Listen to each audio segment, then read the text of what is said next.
You are watching This is Cinema My Darling. Welcome to my channel.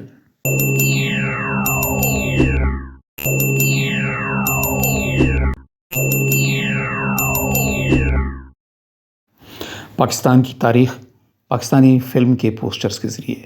جی ہاں، یہ ہمارا سلسلہ ہے اور آج ہم اس سلسلے میں 1975 میں ریلیز ہونے فلموں کا پوسٹرز کا ذکر کریں گے اور یہ تیسرا حصہ ہے جو 1975 کے حوالے سے ہے. اس سے پہلے ہم 2 حصے کر چکے ہیں، یہ تیسرا اور آخری حصہ ہے. اور اس حصے کی ابتدا ہم کرتے ہیں فلم روشنی کے پوسٹر سے. روشنی اس حوالے سے نہایت اہم فلم ہے کہ ایک تو ممتاز اداکار کوی خان کی یہ بطور ہدایت کار اکلوتی فلم ہے. اس کے علاوہ اس فلم میں جس موضوع پر بحث کی گئی ہے، جو سامنے لایا گیا، وہ بہت اہم ہے اور وہ موضوع ہے پاکستان میں فیملی پلاننگ کا. جی ہاں، یعنی خاندانی منصوبہ بندی کا. یہ نہایت ہی حساس موضوع ہے جس پہ سیاسی اور مذہبی حوالے سے بہت اعتراضات بھی کیے گئے ہیں اور حکومت نے اس سلسلے میں بہت کوشش بھی کی ہے کہ اس پہ عمل درآمد کیا جائے. فلم روشنی میں اس حساس موضوع کو نہایت ہی دلچسپ اور مزاحیہ انداز میں پیش کیا گیا ہے، جس سے دیکھنے والوں کو بالکل بھی پتہ نہیں چلتا اور وہ اسے انجوائے کرتے ہیں اور ایک سبق بھی حاصل کرتے ہیں. اس سلسلے میں خاص طور پہ صبیہ خانم نے جو یادگار کردار اس میں بڑی خالہ کا ایک انجام دیا اور اس پہ ان پہ ایک گانا بھی ہے، بڑی خالہ سلام بچوں کے ساتھ. تو یہ گانا بھی بہت ہٹ ہوا اور صبیہ خانم نے بھی ایک یادگار کردار جو ہے وہ اس میں ادا کیا، ایک بڑی اماں کا، بڑی بی کا، جس کے کہ پوتے پوتیوں کی تعداد بہت زیادہ ہوتی ہے. تو یہ اس فلم کی خاص بات تھی. اور آئیے اب تھوڑا سا ہم بات کرتے ہیں، جب ہم نے ذکر کیا خاندانی منصوبہ بندی کا، تو اس کی مختصر تاریخ بھی کہ پاکستان میں پروگرام کیسے شروع ہوا اور 1975 میں اس کی کیا صورتحال تھی.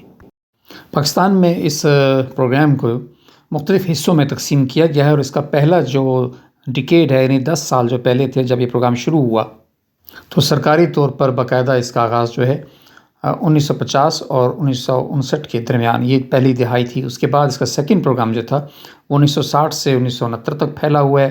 تیسرا پروگرام 1970 سے 1979 تک. چوتھا پروگرام اس کا اگر ہم دیکھتے ہیں تو 1980 سے لے کے 1999 تک. اور جو 5واں پروگرام ہے وہ 1990 سے 1999 تک.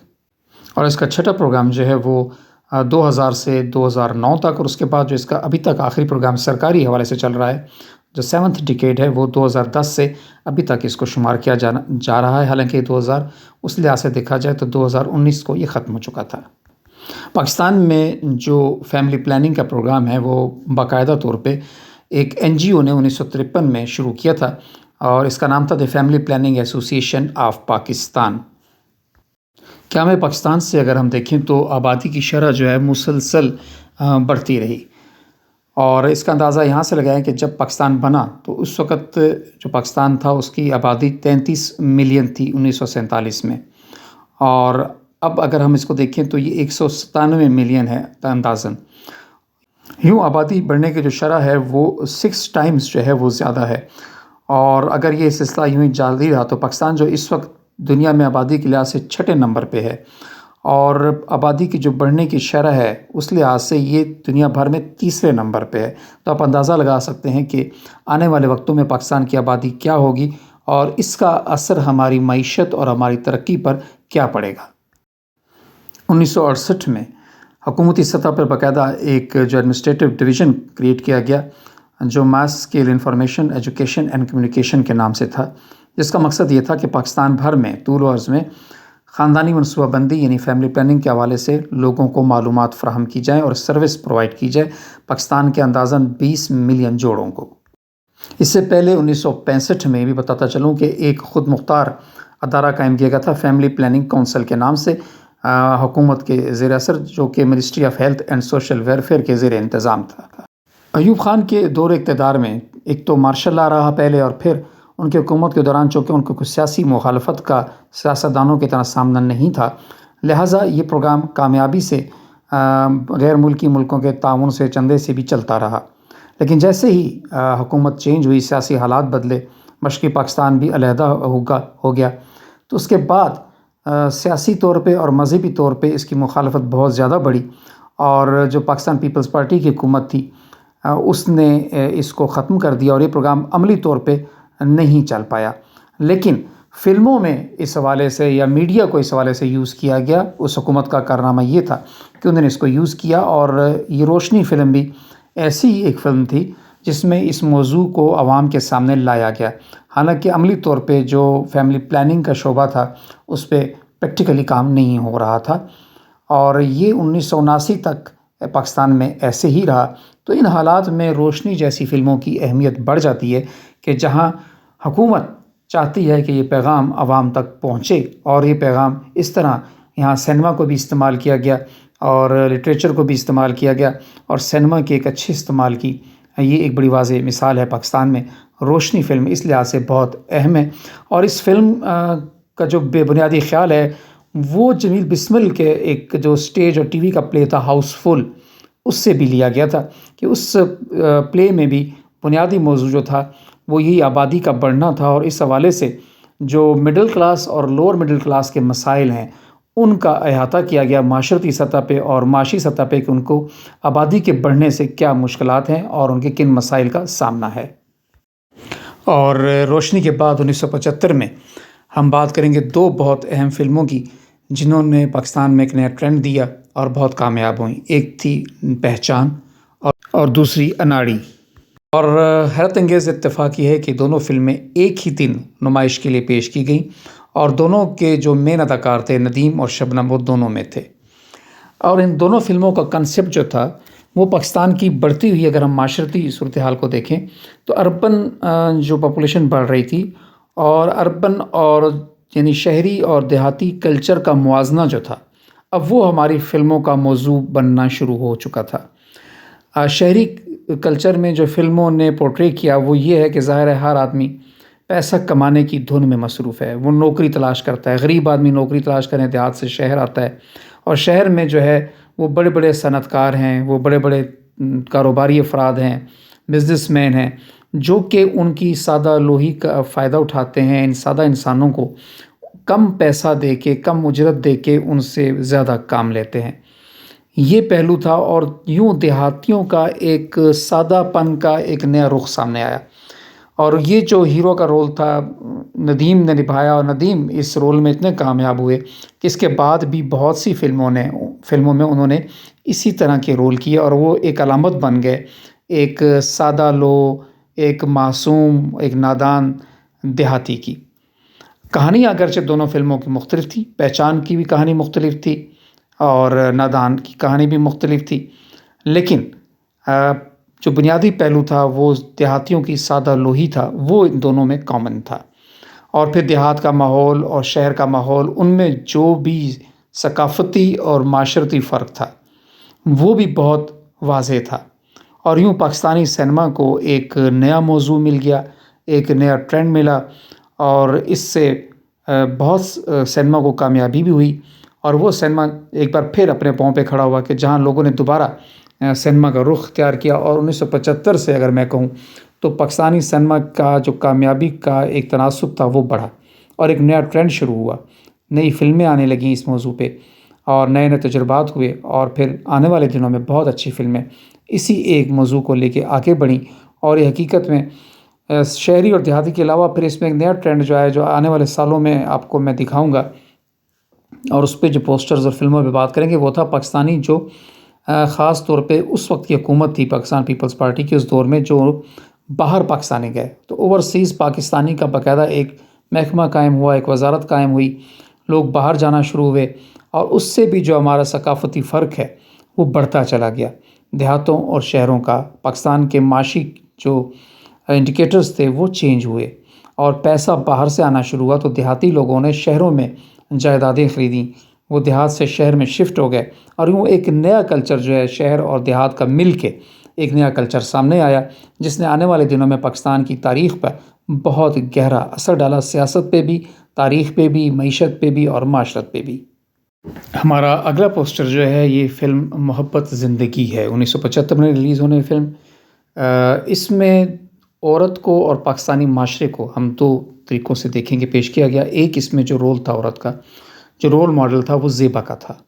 ایک ایسی شہری خاتون جو بہادر ہے، نڈر ہے، اور معاشرے میں اپنی حیثیت کو پہچانتی ہے اور مقابلہ کرتی ہے معاشرے میں لوگوں کا. بہت ایک دلیر خاتون کا کردار زیبا کو دکھایا گیا، اور اس کے ساتھ ہی ایک رول تھا ممتاز کا، ایک ایسی خاتون جو کہ ماڈرن ہے. آنے والے دنوں میں جو پاکستانی معاشرہ بن رہا تھا ماڈرن، وہ اس طرح کے ڈریسز اور اس کے سوچ اور انداز، اور کس طرح پھر ایک باہر سے آیا ہوا نوجوان جس میں وحید مراد نے رول کیا تھا، جو کہ باہر رہ کے بھی اپنے ثقافت کو نہیں بھولا تھا. وہ پاکستانی لباس، پاکستانی زبان اور پاکستانی ثقافت سے پیار کرتا ہے. اور جب اس کی شادی اس خاتون سے ہوتی ہے جو کہ بہت ماڈرن ہے، جس کی ذہنیت میں بہت فرق ہے اور وہ اس سے اختلاف رکھتی ہے ان سارے عوامل میں، تو کس طرح پھر ان کی زندگی میں تبدیلی آتی ہے اور کس طرح سے وہ کریکٹر جو ہیں وہ چینج ہوتے ہیں. وہ جو مشرقی انداز والے تھے وہ مغربی بن جاتے ہیں، جو مغربی والے تھے وہ مشرقی بن جاتے ہیں. تو اچھائی اور برائی دونوں ثقافتوں کی بڑی واضح ہے. اپنی ثقافت سے پیار اور محبت دکھائی گئی، اپنی ثقافت کی اہمیت دکھائی گئی، ہماری معاشرت کی اہمیت دکھائی گئی. محبت زندگی ہے، اس لحاظ سے ایک بہت اہم فلم ہے کہ اس میں آپ دیکھ سکتے ہیں کہ ہمارے معاشرے میں جو تبدیلی آ رہی ہے، جو ثقافتی تبدیلی تھی اس دور میں 1975 میں، اس کو نمایاں کیا گیا اور سینما بینوں کو ایک بہت کلیئر میسج دیا گیا کہ ہمیں اپنی ثقافت سے، اپنی رسم و رواج سے پیار کرنا چاہیے، اور ہماری ثقافت، ہماری رسوم جو ہیں وہ کسی طرح بھی دنیا کی دیگر اعلیٰ قوموں سے کم نہیں ہیں، اور ہمیں ان پہ فخر کرنا چاہیے اور انہیں پر چلنا چاہیے. تو یہ تھی محبت زندگی ہے. اب جو پوسٹرز آپ دیکھ رہے ہیں، اصلی تے نقلی اور نہ چھڑا سکو کے دامن، ایک اردو فلم ایک پنجابی فلم، اور یہ ظاہر کرتے ہیں کہ دونوں زبانوں میں ہماری فلموں میں ایک ٹرینڈ آیا تھا 70s کی دہائی میں، اور 1975 میں اس کو بہت عروج ملا. وہ تھا مزاحیہ فلموں کا. یہ مزاحیہ اور طنزیہ فلمیں تھیں، اور جیسا میں نے کہا کہ ملک میں جب سیاسی حالات کچھ سٹیبل ہوئے اور معاشی حالات بھی کچھ بہتر ہوئے، تو لوگوں میں تفریح کا جو عنصر ہے وہ بڑھا، اور اس طرح کی کامیڈی فلمیں پھر سامنے آنے لگیں. کچھ اور فلمیں بھی ہیں جن کے پوسٹر آپ دیکھ رہے ہیں. یہ تمام فلمیں جو ہیں اس دور میں رنگیلا اور منور ظریف خاص طور پہ بہت مقبول ہوئے اپنے سٹائل کی وجہ سے، اپنے کامیڈی کی وجہ سے، اور لوگوں کو ہنساتے ہنساتے بہت اچھے پیغامات دیے گئے. ایک اچھی فلمیں بنائی گئیں، اور یوں سینما میں کامیڈی جو ہے پاکستانی سینما میں بہت ابھر کے سامنے آئی. اور کامیڈی فلموں کی کامیابی نے ایک نیا ٹرینڈ بھی دیا، اور آنے والے دنوں میں پھر اس پہ بہت ساری فلمیں مزید آگے یہ ٹرینڈ بڑھا، اور کامیڈی فلموں کا ایک دور جو ہے وہ پاکستانی سینما میں شروع ہوا. ایک اور ٹرینڈ جو کہ ابھرا 1975 میں پاکستان سینما میں، جو کہ پہلے بھی چل رہا تھا اور اس میں بھی کنٹینیو رہا، لیکن عجیب اتفاق ہے کہ اس ٹرینڈ پہ جو فلمیں بنیں وہ کوئی زیادہ کامیابی حاصل نہیں کر سکیں، اور یہ تھا فینٹسی، تصوراتی اور خیالاتی کہانیوں پہ. یا جو جیسے سندباد کا پوسٹر آپ نے دیکھا، جوگی کا دیکھا، دونوں فلموں میں بہت اس دور کے مقبول اداکار تھے جو ان فلموں کی کردار کاسٹ میں شامل تھے، لیکن اس کے باوجود بھی یہ فلمیں کامیابی حاصل نہ کر سکیں. تو اس طرح ایک دھچکا لگا ایسی فلم بنانے والوں کو. تصوراتی فلمیں جو تھیں وہ لوگوں میں مقبولیت حاصل نہ کر سکیں، اور یہ بھی ایک ٹرینڈ سیٹر ہے. معاشرے کی ایک چیز یہ ظاہر کرتی ہے کہ لوگوں میں اب حقیقت پسندی کا رجحان جو بڑھ چکا تھا، شعور آ چکا تھا، سیاسی شعور آ چکا تھا، معاشرے کا، معاشیت کا. وہ لوگ اب تصوراتی کہانیوں میں اپنے آپ کو کھونا نہیں چاہتے تھے. حقیقت پہ مبنی کہانیاں جو آپ کی ثقافت کی جھلک تھیں، جو آپ کے معاشرے کی جھلک تھیں، جیسا کہ پہلے میں نے ذکر کیا روشنی کا یا پہچان کا، تو اس طرح کی فلموں نے، اناڑی کا ذکر کیا، تو اس طرح کی فلموں نے کامیابی حاصل کی، اس لیے کہ وہ آپ کے معاشرے کی جھلک تھیں.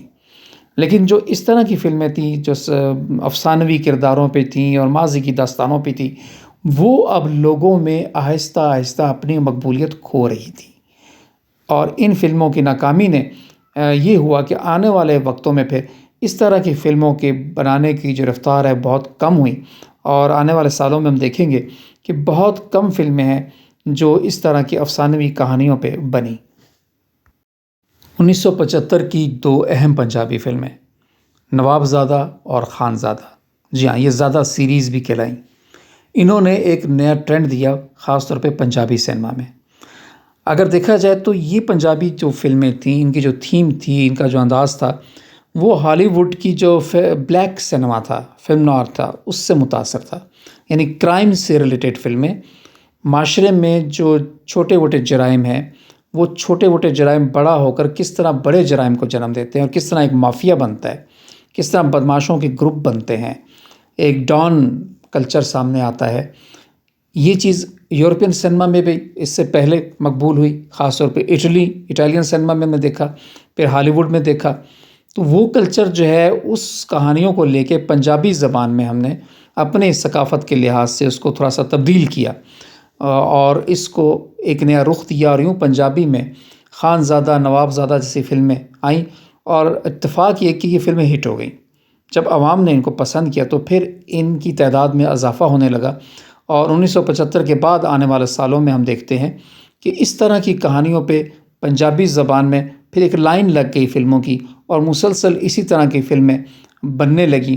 اس وقت تک کہ پھر جب عوام تنگ آ گئے اور انہوں نے اس سے جان چھڑائی، تو پھر خود بخود جس طرح ہوتا ہے عروج کے ساتھ زوال، تو اس طرح کی فلموں کو زوال بھی آیا. لیکن 1975 ان کے عروج کا دور تھا. یہ دونوں فلمیں، خان زادہ اور نواب زادہ، حد سے زیادہ کامیاب رہیں پنجاب سرکٹ میں، بلکہ یہاں تک کہ کراچی سرکٹ میں بھی، جہاں پنجابی فلمیں اتنی کامیابی حاصل نہیں کرتی تھیں، ان فلموں نے وہاں بھی بہت اچھا بزنس کیا، اور یوں پاکستانی سنیما کو ایک جو ہے نیا ٹرینڈ دیا، اور ایک نیا انداز دیا فلم بینوں کو، جنہوں نے اس کو پسند کیا اور اس کو اپنایا. پنجابی سنیما میں جو دیہاتی بیک گراؤنڈ میں تشدد کا سلسلہ وحشی جٹ نے شروع کیا تھا، وہ کنٹینیو رہا.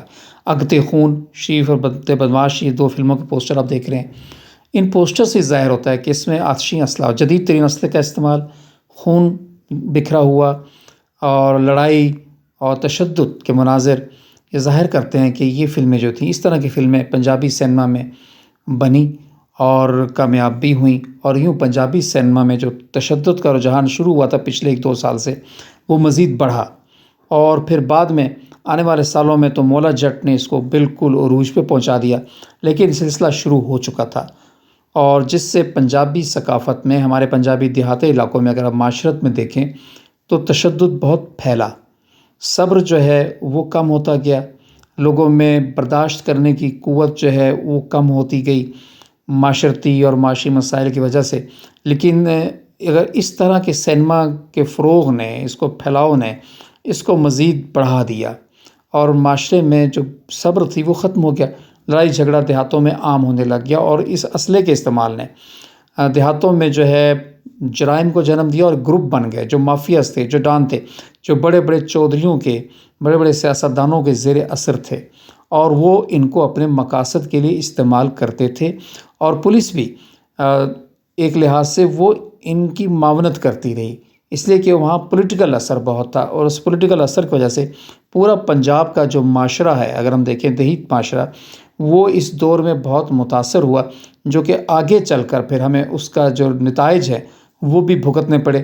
اور وہ ابھی بھی شاید ہمارے معاشرے میں یہ جو ڈان اور مافیا اور بدماشوں کا کلچر ہے، وہ ابھی بھی چھوٹے شہروں میں بھی، بڑے شہروں میں بھی، دیہاتوں میں بھی موجود ہے، اور بڑے پنجے اس نے گاڑ رکھے ہیں ہمارے معاشرے میں، جس سے کہ جان چھڑانے کی اب شاید ہمیں ضرورت ہے.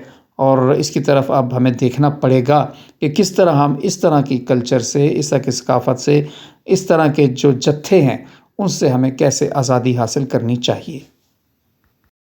1975 میں ایسی فلمیں بھی آئیں جنہوں نے کہ وہ روایت کو جاری رکھا کہ جو لکھنؤ یا دلی کا کلچر تھا، اور جو مہاجرین پاکستان آئے تھے، وہ اس روایات کو اور اس ثقافت کو لے کے آگے بڑھیں، اور جس میں دل نشیں ہے، اور آپ نے دیکھا پالکی ہے، ایک نوابانہ کلچر، وہ نوابی دور، اور وہ ان کی ثقافت، زبان، محاورے، یہ ہمیں سب کچھ ان فلموں میں نظر آتا ہے. یعنی کہ جتنے بھی آرٹیفیکٹس ہیں وہ اس کلچر سے تعلق رکھتے ہیں، وہ حصے جو اس وقت بھارت میں شامل ہیں. لیکن چونکہ جو مسلمان وہاں سے ہجرت کر کے آئے، وہ اس تہذیب سے آشنا تھے، وہ اس ثقافت سے آشنا تھے. اسی تہذیب اور ثقافت کو اب چونکہ ہمارے سنیما میں جو فلم بنانے والے تھے، جو ہدایت کار وغیرہ تھے، ان کی اکثریت بھی ادھر سے تعلق رکھتی تھی، تو اس ثقافت کو ہم فلموں میں دیکھتے رہے، اور بہت عرصے تک ہماری فلمیں چلتی رہیں، اب بھی ہیں. تو اس ثقافت کی ترجمان فلمیں 1975 میں بھی آئیں، جن میں سے کچھ پوسٹر ہم نے آپ کو دکھائے۔ تو یہ تھا 1975 میں ریلیز ہونے فلموں کا ایک تعارف، اور اس حوالے سے پاکستان کی جو تاریخ ہے اس کا ہم نے جائزہ لیا۔ یہ سلسلہ انشاءاللہ جاری رہے گا، اور اگلے پروگرام میں ہم چلیں گے 1976 کی طرف، اور 1976 کی فلموں کا ہم جائزہ لیں گے۔